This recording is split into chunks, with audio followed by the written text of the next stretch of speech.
Good morning students, welcome back to the language class. Today we are going to do about primary and modal auxiliaries. So let us begin with the second part of it. What is modal auxiliaries? What is modals? Now modals means a modal is a verb, right? Modal is a verb which is used with another verb, that is the main verb, right? Another verb. Why we use it? To express the mood and the attitude of the speaker. To express the mood or the attitude of the speaker. So these modals are also called as modal auxiliaries. Okay, these modals are also called as modal auxiliaries. So that is what we are learning today. So what is a modal? A modal is a verb. It is a verb used with another main verb, right? Another verb, that is the main verb, to express the mood or the attitude of the speaker. So modals are called as modal auxiliaries, right? So here we can have an example.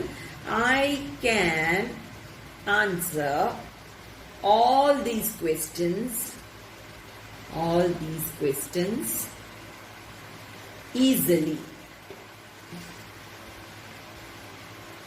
easily, full stop, right? So I hope all can see that. I can answer all these questions easily, full stop. So over here, what is the modal in this sentence? You can see can, right?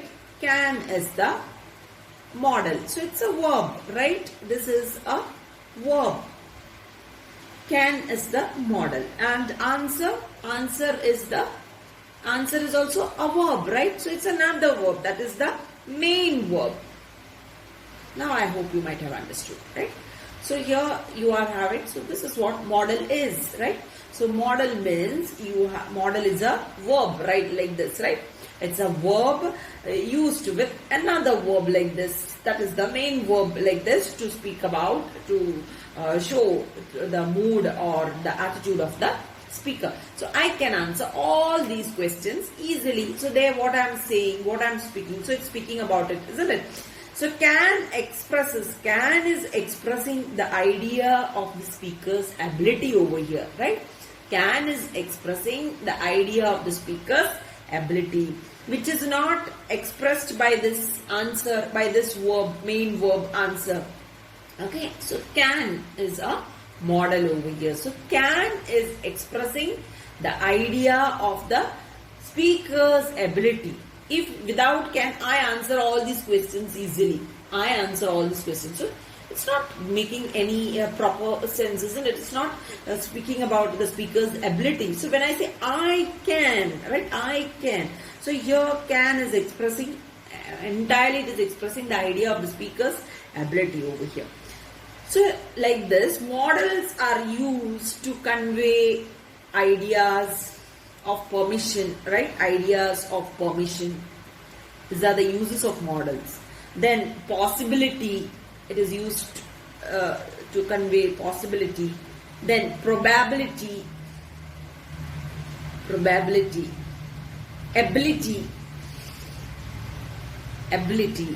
These are the uses of modal. Suggestion, advice, necessity, obligation, offer, and prohibition. Okay, so these are the things what a modal expresses, right?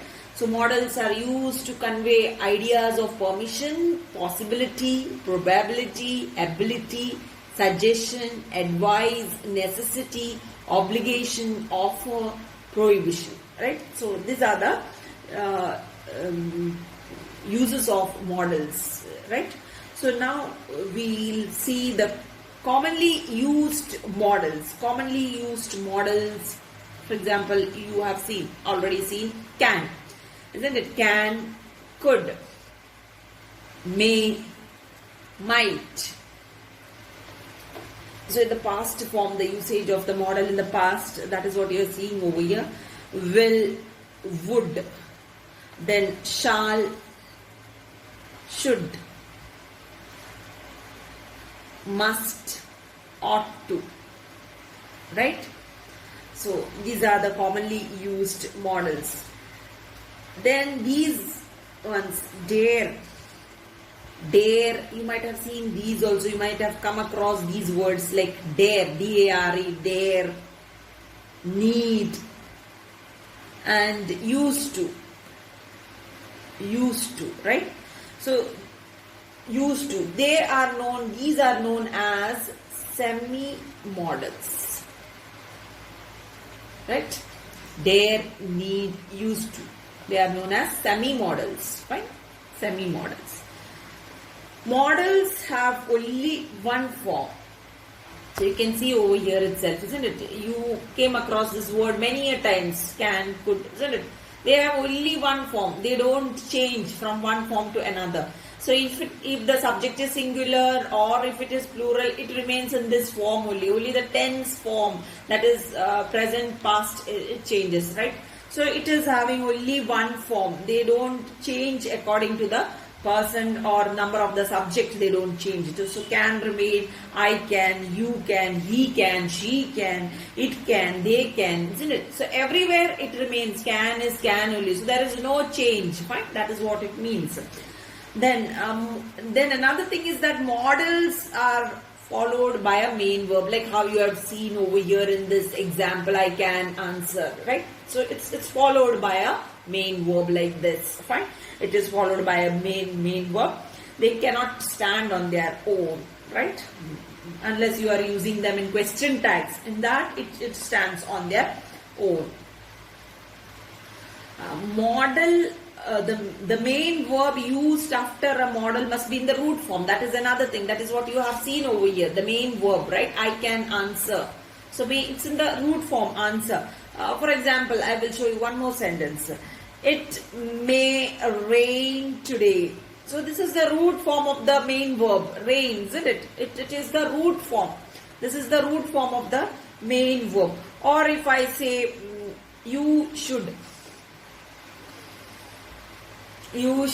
live within your means. So this is also the root form, isn't it? So this is modal, and leave is the main verb. So main verb is in the root form. So no other form it has taken. It's in the root form itself. Then modal is normally, you might have seen modals like this. Modal plus have plus past participle of the main verb. Modal plus have plus past participle of the main verb. So this way you might have seen main verb. So this is quite often used, right? Used way. I'll show you with an example. His train may, right? May is a modal. May, then you have plus have. His train may have a past participle form.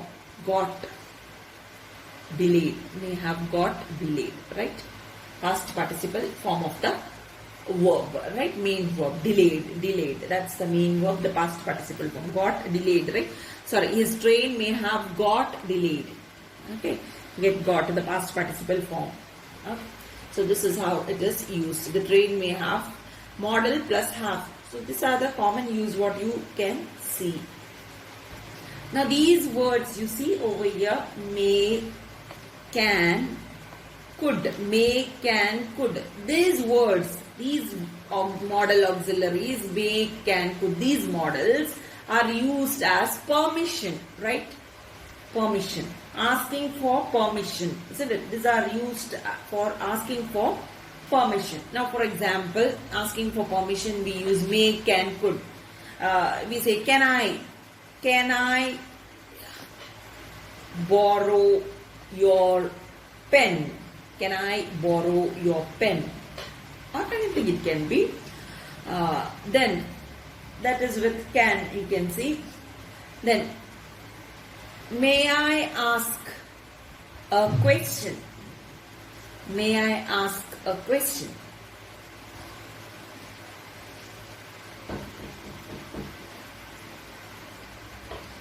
Could you help me to cross the road? So like this, for permission, right? We use this. So here in these situations you can say may, can, could. Can I borrow your pen? May I ask a question? Could you help me to cross the road? So such questions or such a form wherein you are taking permission. Could you help me to cross the road? Somebody is asking you, could you help? So it's a sort of permission, asking for permission. We use these three, may, can, could. There is one more difference in each of these auxiliaries, modal of. The word can, you can see over here, can. This auxiliary, this modal we use, it is direct, informal usage, isn't it? Friendly usage. So here you can use it among your friends, your close relation. Can I borrow? Can I get it? Isn't it? Can I take this? Can I take your book? So these type of things, these usage of can is mainly done among friends, among close relations, among somebody who's very close to you, right? So in such case you can use can. So it's informal, it is direct, right? May, this word, second one, so it's in that order. May is very much formal. So may is used by people in a subordinate position. May I ask a question? So subordinate, somebody who is lower to you. In such a case, you can ask, right? A principal asking the teachers, or the teacher asking the peons, right? Or something like that, right? So in this manner, you can use may. Then could. Could is less direct and much more polite than can. Okay, could is much more polite than can. It's often used for strangers whom we don't know, right? So people who are not at all known to us, to such people, could you help me out? So here a stranger can ask, isn't it? A blind person, a stranger can ask you, or an old man or an old woman can ask such a question. Could you help me to cross the road, right? So it's used normally among strangers or people who are not known to each other. Then when we give a permission, right, we use can. When we give permission, we use can or may. There we don't use could, right? When we give permission, we use can or may. See, when somebody says, can I borrow your pen? Of course you can. Of course you can. Now, for example, if you have such a question, could I say something? Could I say something? So how will you reply to this? We say, of course you may. Of course you may. We don't use could over there. As I have told you, like how we are doing right now, can I borrow your pen? Of course you can, right? So in this case, we don't say, of course you could, isn't it? Of course you may. Could I say something? Of course you may, right? We don't use this word could, right? So that is giving permission. So for giving permission, asking for permission, giving permission, we use may, can and could. So could is not used. Could is not used for giving permission. When we give permission, we don't use could. We use can and may. Asking for permission, we use all three, can, may, could. But to give permission, we use only can and may. So this is the difference what we are having. So this is about can and could, and may permission, right? For giving permission, for asking permission and for giving permission. Next, let us move to possibility. For possibility, what we use, right? Possibility, in this case, we use may. In possibility, we use may, might, could. Okay, now what possibility? Present possibility, future possibility, isn't it? Present and future possibility. Present and future possibility, we use possibility, we use may, might and could, right? So now you see there are 3 sentences over here. See the differences of each of these sentences, right? The first one, it may be Jasmine. It may be Jasmine. So you can see the usage of may over here. We might go for a picnic. We might go for a picnic. Third one, don't stand on the bench. It could break. Don't stand on the bench. It could break. So you have all 3 usage, may, might and could. Now let us go by each of these usages. It may be Jasmine. When you are saying this, here may suggest a good possibility. It may be Jasmine. Somebody is at the door, we say, isn't it? It may be Jasmine. So it suggests a good possibility. A good possibility it is suggesting, isn't it? Maybe, it may be means good possibility. We might go for a picnic. We might go. So we are not sure about it, isn't it? So that is what it is indicating. We aren't sure about it. We might go for a picnic. So here might suggest a weak possibility. It is suggesting a weak possibility. Okay, so might is suggesting a weak possibility, whereas may is suggesting a good possibility. Third one, you see, don't stand on the bench. It could break. It didn't break. Okay, it could break.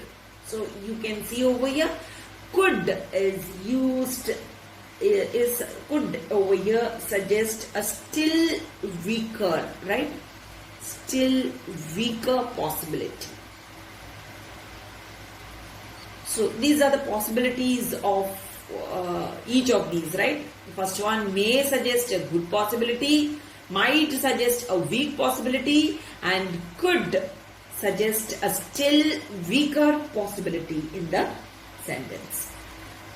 Now over here you can see in this context, Yadav may not be coming to school today. Yadav may not be coming to school today because he was not well last evening or yesterday. He was not well yesterday, so he may not be coming to school today. Right? The next one you can see, Mr. Prasad might not be interested. Mr. Prasad might not be interested. Mr. Prasad didn't attend the meeting because he might not be interested, right? So this, in this case, may not, in this case, may not and might not are possible with this particular meaning, but not, could not. But here, could not is not at all possible with such a case.